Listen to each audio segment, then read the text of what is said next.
Так, жалғастыра берейік. 5 минут өтті.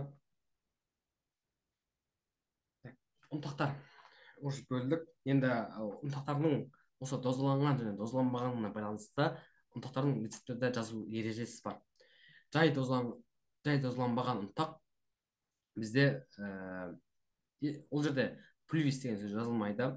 Және магнезий сульфатис болып бізге магнезиум сульфат деп беріледі. Біз оны магнезий сульфатис деп жазамыз. Және граммды 30,0 деп жазамыз. Прям осында жазу керек. 30,0 мен бір рет осы 0,0 деген тастап кеткен үшін балл тастаған болатын. Және де егер бізге бұл дозаланбаған болғандықтан оны бұл жерде ТС яғни ал белгіле босат белгіле деген мағынаны білдіреді. Да сигна деп аталады. Бұл жерде дозаланбағанда ТС қойылады. Ал жай дозаланған ұнтақта бізде оны қанша рет ол арнайы бір дозада тұрады пакетиктерінде. Сол пакетик бойынша қанша доза алатынымыз бізге беріледі. Мысалы 10, 20. Біз оны дәл осылай магнезий оксиди немесе сульфатис грамм жазамыз. Және де д ол қанша рет қолданылатыны жазылады.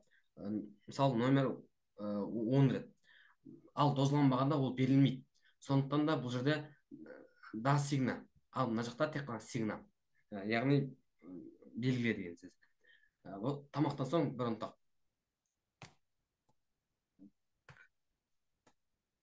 Одан кейін күрделі дозаланған ұнтақ бар. Күрделі дозаланған ұрпақта RP сөзінен кейін үлкен әріппен ілік септігінде дәліз заттың аты, одан кейін бір ұнтақтың дозасы жазылады. Келесі жолда қосымшалардың аты мен дозасы әрі қарай MF пульвис, келесі жолда ТТД және сигнатура жазылады. Яғни бірінші болып біз негізгі зат жазамыз. Бұл жерде барлығы ілік септігінде, яғни бәріне и қоса береміз. Рибофламини, хлориди, сахари. Одан кейін соңында бұл күрделі ұнтақ болғандықтан осы үш затты араластырып жатырмыз. Бұған біз араластырып ұнтақ ретінде араластыр деген сөз MF плюс деген сөзді міндетті түрде жазуымыз керек. Одан кейін бұл дозаланған болғандықтан ДТД номер 50 және S сигна бір ұнтақтан күніне 2 рет деп жазылады. Ал дозаланбаған болса, бұл жерде дәл солай араластыр және ДС да сигна жазылады. Келесі таблеткалардың енді бұл артықшылықтары, кемшіліктері бар. Ұнтақтардың артықшылығы кемшілігі бар. Ұнтақтардың артықшылығы ол дайындау технологиясы қарапайым өте, және де көп орын алмайды, өте ұсақ, белсенділігі жоғары. Сонымен ал бұларды өсімдік және жануар заттардан ала береді, түтіқыр заттар кіре алады. Ал кемшіліктеріне келетін болсақ, бұл ұнтақтардың әсер ету механизмі төмен. Өйткені чем ерітінділерге қарағанда бұлардық төмен болады. Олардың бар ерейін дегенше, асқазанда шекте құртыламын дегенше, бұлар уже баяу или дерматологияда сыртқа қолданған кезде де әсер етуі өте басқа заттарға қарағанда аз, жай болады. Одан кейін ащы дәмі болуы мүмкін, жағымсыз иісі болуы мүмкін, немесе бояғыш қабілеті бар заттар қолдануға қолайсыз болуы мүмкін. Осындай бұның кемшіліктері бар. Дозаланған жалпы заттар 5 граммнан 100 граммға дейін болады. Дозаланбағандар 5-тен 10 граммға дейін болады, ал дозаланбаған 10-нан 100-ге дейін кете береді. Келесісі бізге таблеткалар. Таблетка дегеніміз ол дәрілік заттарды осы нығыздау арқылы, арнайы қоспаларда, арнайы машиналарда нығыздау арқылы алынатын, ішке қабылдауға немесе тіл астына салуға қолданылатын дозаланған белгілі бір форма. Бұл осыны да жаттап алуларыңыз керек, анықтамасын. бұлардың артықшылығы бұлар науқаста қолдануға ыңғайлы, тасымалдауға да ыңғайлы, сақтауға ыңғайлы.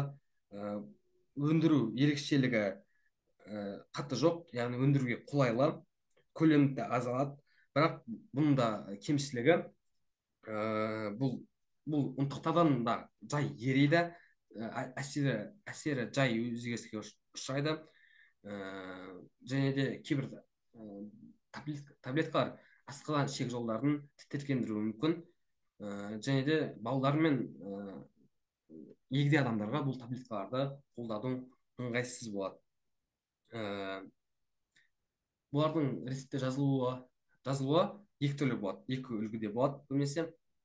Біріншісі РП сөзінен кейін табыс септігіне жеке түрде таблетпін. Дәрілік қалыптың аты жазылады. Дәрілік қалып аты ілік септігіне және бас атауы сақталады. Мысалы, мынау белгілі бір аналгин. Аналгиннің ішінде немесе цитрамон деп алсақ, цитрамонның ішінде ол бірнеше дәрілер қоспасы бар.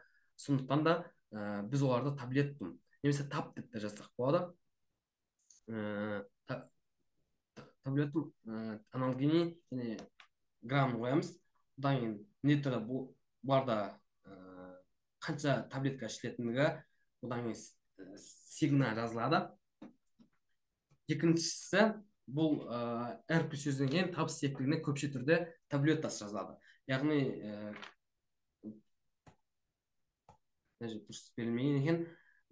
Мысалы, таблетпін дегенде біз осы бірден атын жазғанда тап аналгиний 0,5 грамм деп жазып кетуге болады, немесе аналгиний деп жазып астына ДТ-ді 10 штук ин тап деп жазсақ та болады. Өздеріңізге қайсысы ыңғайлы, соны қолдансаңыздар болады.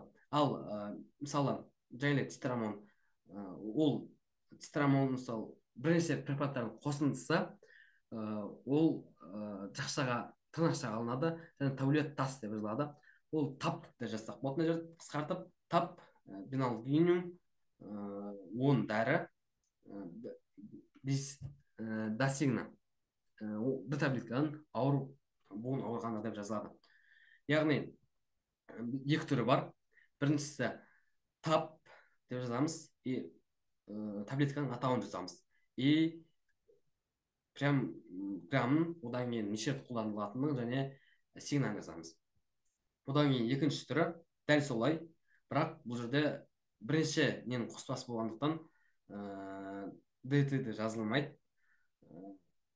Және атылған препараттарды біз тырнақшаның ішіне аламыз. Ол препараттар ношпа болуы мүмкін, цитрамон болуы мүмкін. Ол бірінші препараттардың қосындысы. Ол коммерциялық атаумен жазған кезде, мынау беналгиниум дегеніміз коммерциялық атау. Айтпақшы, сіздерге айтуды ұмытып кетіппін. Жалпы фармакологияда екі түрлі атау бар: халықаралық патенттелмеген атау және коммерциялық патенттелген атау.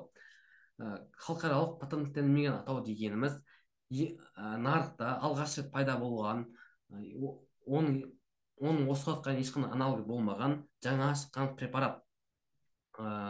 Ол мысалы қай белгілі бір фармакологиялық компания болса, оны прям зерттейді, әсер ету механизмін, фармакологиялық ықпалдарын бүкілін зерттейді. Сол арқылы ол патент алады, өзінің коммерциялық атауын қоя алады. Мысалы, аспирин алатын болсақ, аспириннің халықаралық патенттелген атауы ацетил салицил қышқылы, ал оның коммерциялық патенттелген атауы оны әрбір фармацевтикалық фирма өзі қоя алады. Мысалы, аспириннің тромбовол немесе басқа атаулар өте көп. Олардың бағасы да әртүрлі болады. Және де дәрілік заттар бөлінеді: оригинал және дженерик. Оригинал дегеніміз жәйіндегі ешқандай аналог жоқ, осы уақытқа дейін ең бірінші шыққан дәрілік зат, ол оригинал болып саналады. Ал дженерик дегеніміз соның аналогтары. Әсер ету механизмі бірдей, фармакологиялық әсерлері бірдей, просто одан кейін шыққандықтан ол дженерик болады. ал атауы бойынша сол коммерциялық атау және халықаралық патенттелмеген атау болып табылады. Так, ары қарай жалғастырсақ, таблеткалар және бөлінеді, беске бөлінеді. Оны сіздерде жалпы рецептура деген кітап бар ма? Алдыңыздар ма? Ал түсінбедім. Жалпы рецептура деген кітап бар ма сіздерде? Жоқ. Жоқ па? Таблеткалар негізі қолдану әдісіне қарай 5 топқа бөлінеді. Біріншісі, ол ауыз арқылы қолданылатын асқазан ішек жолынан сіңіретін таблеткалар. Екіншісі, тіл астына қолданылатын таблеткалар. Одан кейін үшіншісі, инъекция ерітінді алу және тері астына жабыстыру үшін қолданылатын асептикалық жағдайларда қолданылатын таблеткалар. Төртіншісі, шаюға, винацияға арналған ерітінді дайындауға арналған таблеткалар. Үшіншісі, қуықтық, қанаттық және тік ішектік маңызды қалыптар таблеткалар. Одан кейін келесі бізде қатты формалық дәрілерде дражи.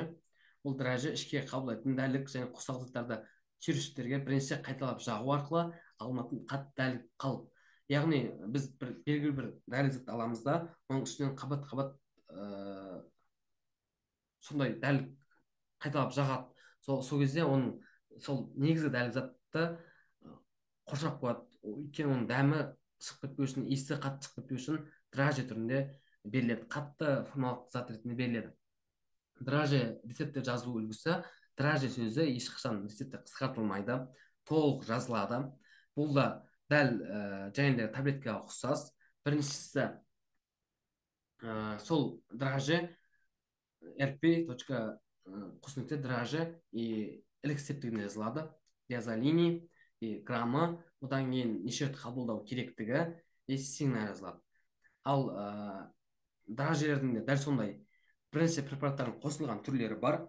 Бұл жерде де дражеден кейін сол препараттар неге алынып, тыңаша алынып, неше рет жазылатын, неше рет қолданылатын жазылады. Одан кейін ТС досигна қойылады. Одан кейін гранулалар, бұлар ішке арналған біртектес бөлшектер түрінде дозаланбаған қатты дәрілік қалыптар. Капсулалар бар. Капсулалар ол ішке қолданылатын дозаланған ұнтақ тәрізді паста, түйіршік, сүйек дәрілік заттарға арналған қабықтар. Капсулалардың түрлері бар. Қатты және жұмсақ капсулалар. Олар мысалы қатты капсулаларда белгілі бір ношпа или сол сияқты дәрілер болса, ал жұмсақта балық майы, солар жұмсақ капсулаларда беріледі. Бұлардың ерекшелігі рецепт жазуда rp.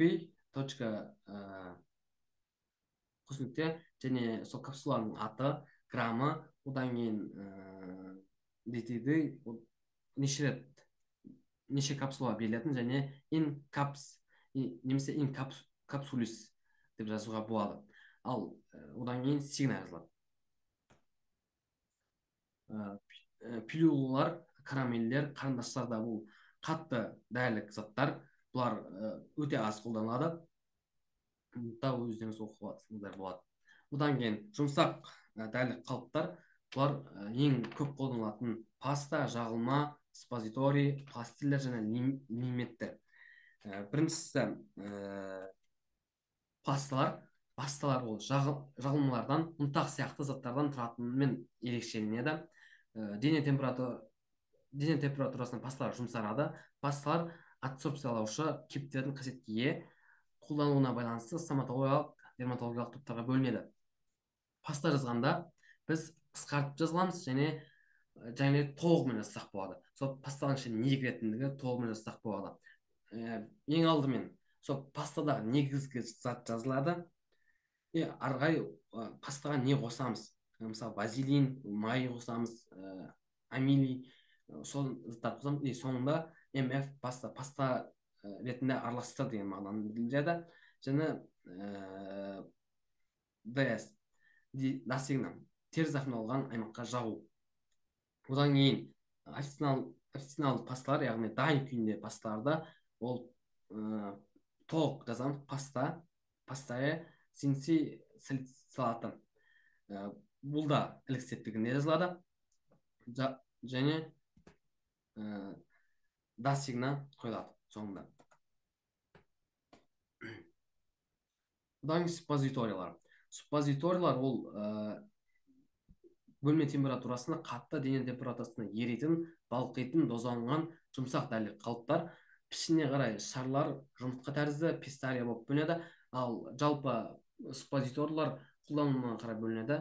Ректалды, вагиналды және уретралды деп бөлінеді. Бұл суппозиториялар бірнеше түрде жазылады. Біріншісі қысқартылған түрде. Осы мысалы РК-да келгенде бір ғана түрін жаттап, сол бойынша жазуға болады. Бірақ кейбір сұрақтарда сұрайды, бірнеше түрін толық және қысқартылған түрін жазыңыздар. Сол кезде жазып берулеріңіз керек. Мына жерде суппозиторий деп жазсаңыздар болады, немесе суп точка деп суп.кум глицерино 1,5 деп ары қарай жазсаңыз болады. Бұл яғни кәдімгі суппозиториум кум деген сөз қолданылады. Бұл қысқартылған түрі, артынан ДТД және сигна қойылады. Бұдан толық рецепті. Бұл толық рецепт неге беріледі? Өйткені суппозиторийдің ең аз салмағы 3 ректаль үшін 4, вагинал үшін 3 грамм болу керек. Егер біздің негізгі затымыз оған жетпесе, біз оған қосымша зат қосамыз. Мысалы, әлия какао. Әлия какао, мысалы, мына жерде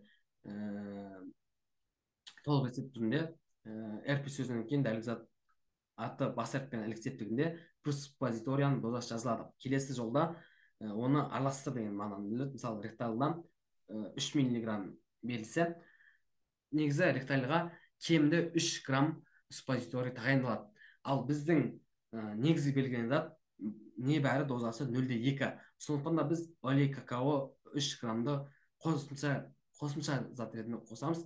Оның ешқандай фармакологиялық әсері жоқ. Просто бізге форма беру үшін. Енді бірінші негізі жазамыз, одан кейін әлия какаоның граммын бүкілін жазамыз. Одан кейін МФ суппозиториум ректале.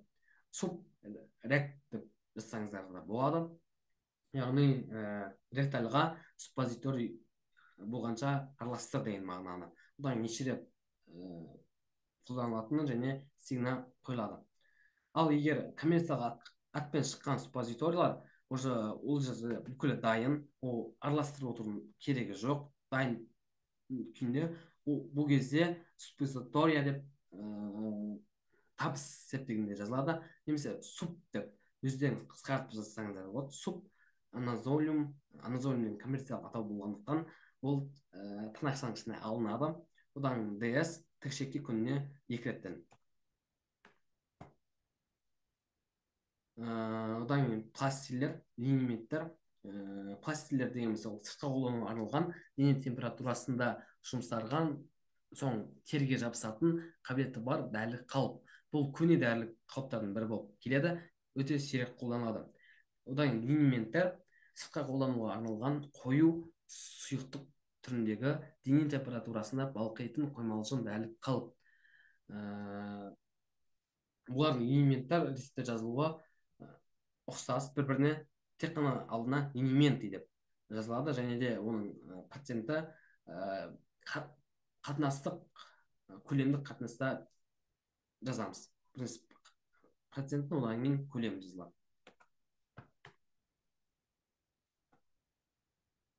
Бұдан кішісі, ең көп қолданылатын ол сұйық дәрілік қалыптар, сұйық дәрілік заттар. Бұларға осы көрсетілген барлығы жатады. Көбінесе ерітінділер, эмульсиялар, суспензиялар бүкілі көп қолданылады. Ең алдымен ол ерітінді. Ерітінді дегеніміз не? Ол дәрілік заттар арнайы еріткіштерге ерту арқылы алынатын сұйық дәрілік қалып. Мысалы, ерітінділер спиртті, майлы, сулы түрлері болады. Мысалы, суға тұз салса, ол ериді, ол осыны ерітінді деп атаймыз. Ал ол оған құмды салатын болсақ, ол ерімейді, оны біз суппозиторий деп атаймыз. Ал суға майды қоссақ, ол ешқандай өзгеріс болмайды, бір бірімен араласпайды дұрыс. Бұны біз эмульсия деп атаймыз. Ерітінділерді рецептте жазу ережесі, ерітінділер латынша solution, сол solution деп аталады. Оны біз solutions деп элексептігіне қоямыз. Басында solution деп тоғыз жазсаңыз болады. Біз соль точка деп сол берілген дәлік затта элексептігіне қойып нафтизини, бізге нафтизин деп береді. Біз оны нафтизини және де оның проценті литрі беріледі. Бізге көмесе миллилитрін басқаша қылып беруі мүмкін, немесе мына затты 10 грамм зат жоқ, 1 граммды 10 миллилитрда еріткен деп беруі мүмкін. Біз сол кезде процент пропорция арқылы процентін тауып алып, процент қоямыз, арғай оның жалпы көлемі жазылады. Бұл жерде көмесе ds дасигна жазылады. Күніне 3 литр 1-2 тамшы мұрынға. Ал толық рецепт түрінде біз оған қосымша зат қосамыз. Дәл осыны біз толық күйінде жазамыз. Мысалы, solution хлориді, хлоний хлориді 20 грамм және оны 100 миллилитрда еріткен. Мынаны да қысқартып тастаңыздар болады. Ак пюр ат 100 миллилитр деп қысқартып тастаңыздар болады. Және де осыны МДС қосылады бұған уже. Бір шай қасық күніне 3 реттен. Толық рецепт осылай жазылады. Міндетті түрде МДС дегенді ұмытпауларыңыз керек. Кейінгілер тұндырма, қайнатпалар. Бұлар өсімдік шикізаттарынан алынатын сұйық дәлік қалыптар. Бұл тұндырмалар өсімдіктің жұмсақ бөліктерінен, жапырақтардан, гүлдерінен, шөптерінен, ал қайнатпалар мен өсімдіктің түбірінен, тамыр, сабақтан, түйнекшелерінен жасалады. Бұлар ішке сондай клизма түрінде қолданылады. Бұлар көмесе қатты көп кездеспейді, рецептте эркларда көп кездеспейді, бірақ білулеріңіз керек. Тұндырманы тинтура деп атайды, ал тұнбаларды инфуси деп жазылады. Бұдан сығындылар. Сығындылар олар ішке және сыртқа қолдануға арналған дәрілік өсімдік шикізатынан алынған қойнатылған сіріңділер. Консистенциясына қарай олар сұйық, құрғақ сығындылар ажыратады. Сығындыларды рецептте жазу ережесі экстракти сөзі қолданылады. Қалғандары бір-біріне ұқсас. Одан эмульсиялар. Эмульсия дегеніміз жаңа айтып кеткен, мысалы суға майды құйған кезде олар бір-бірімен араласпайды. Екі фазалы дисперсия жүйе болып табылатын, өзара ерімейтін сұйықтықтардан тұратын, ішке және сыртқа қолдануға арналған сұйық дәрілік қалып. Оның құрамына эмульгатор қосады. Олар тұқымдық немесе майлық болып бөлінеді. Қысқартылған рецепт түрінде РП сөзінен соң дәлік қалыптың аты элексептігінде, эмульсий майдың аты бас әріппен, элексептігінде жалпы мөлшері миллилитрмен көрсетіледі. Келесі жолда дасигна жазылып, қалай қабылдау керектігі жазылады. Ал толық түрде сұйық зат қанша, қою зат қанша, соның бүкілін толық көрсетеміз. Және соңында МФ, эмульсий сөзін қолданамыз. Одан суспензиялар. Суспензиялар ұсақ бөлшектерінен ерімейтін қатты дәлік заттар. Сол күйінде қандай да бір сұйықтықта, суда, глицеринде, сұйық майларда болатын сұйық дәлік қалып.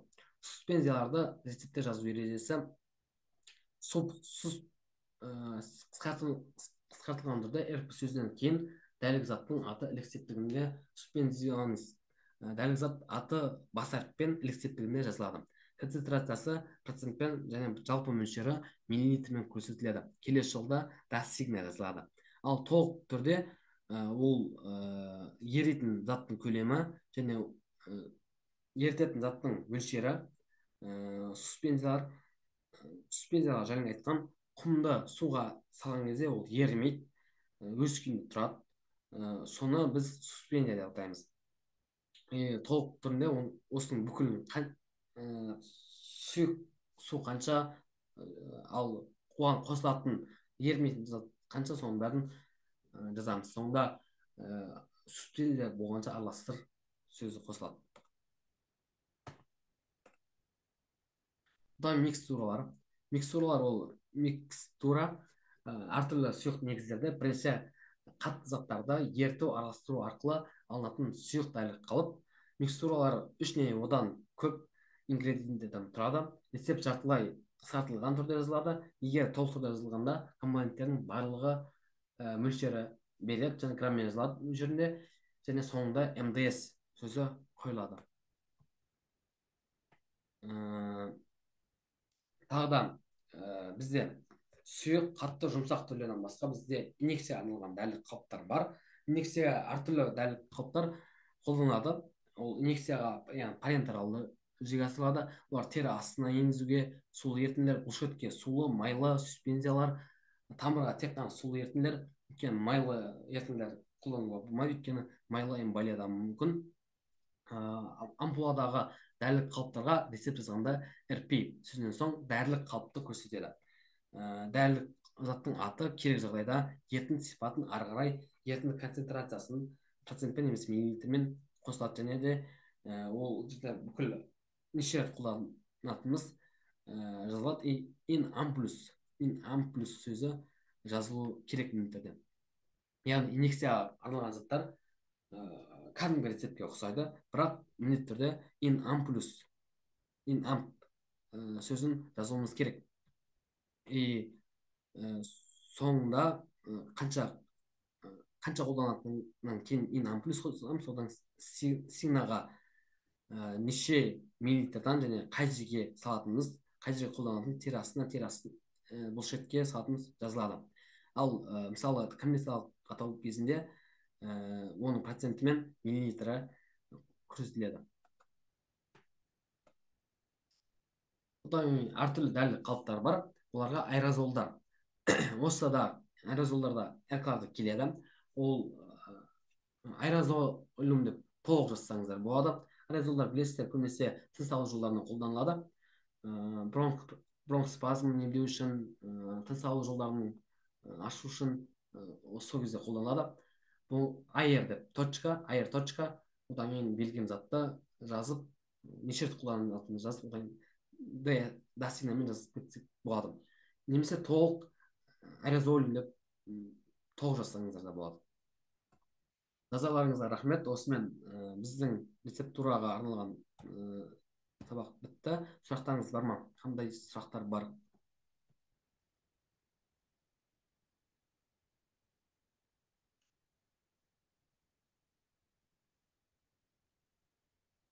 Осындасыз. Рецептті көрсетесіз. Рецепт сіздерге негізі офлайн болғанда толық түсіндіруге тырысамын. Тағы да жазып, сіздерге РК қашан соңында болады деді ма? 5 РК қатарынан. Бізде 5-ші аптада аудио форматта қойды. Иә, 5-ші аптада.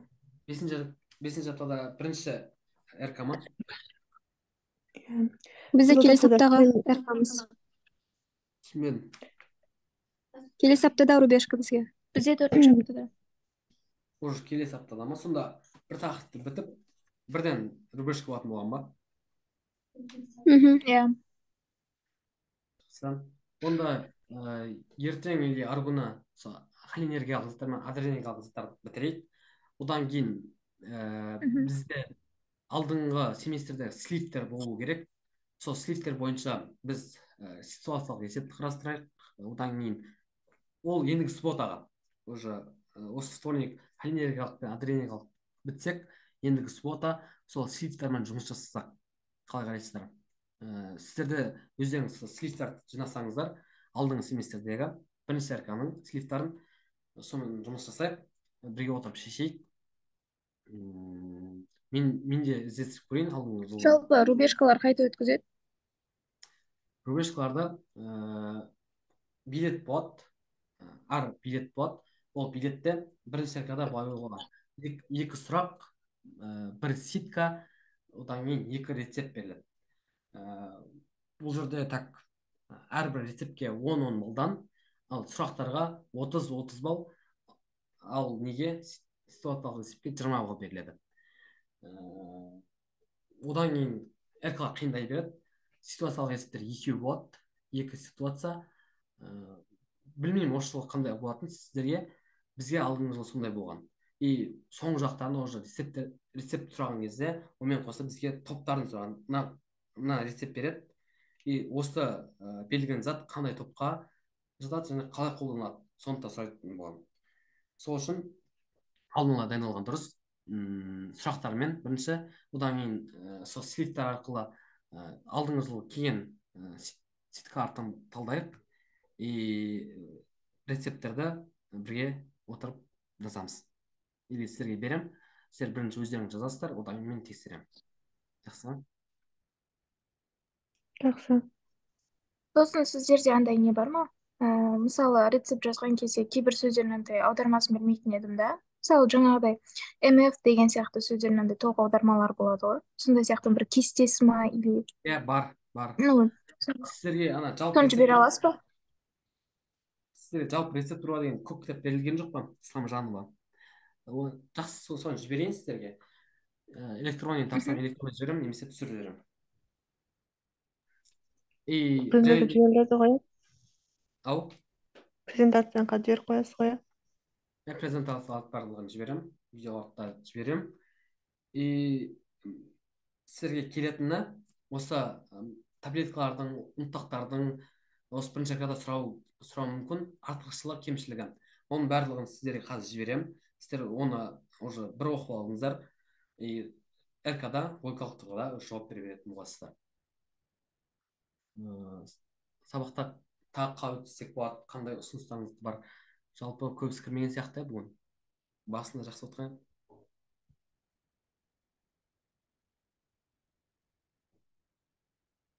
Жоқ, жарайды. Жақсы, онда осымен бүгінгі сабақ бітті. Келесі көріскенше сау болыңыздар. Рахмет қатысқаныңызға. Сау болыңыз.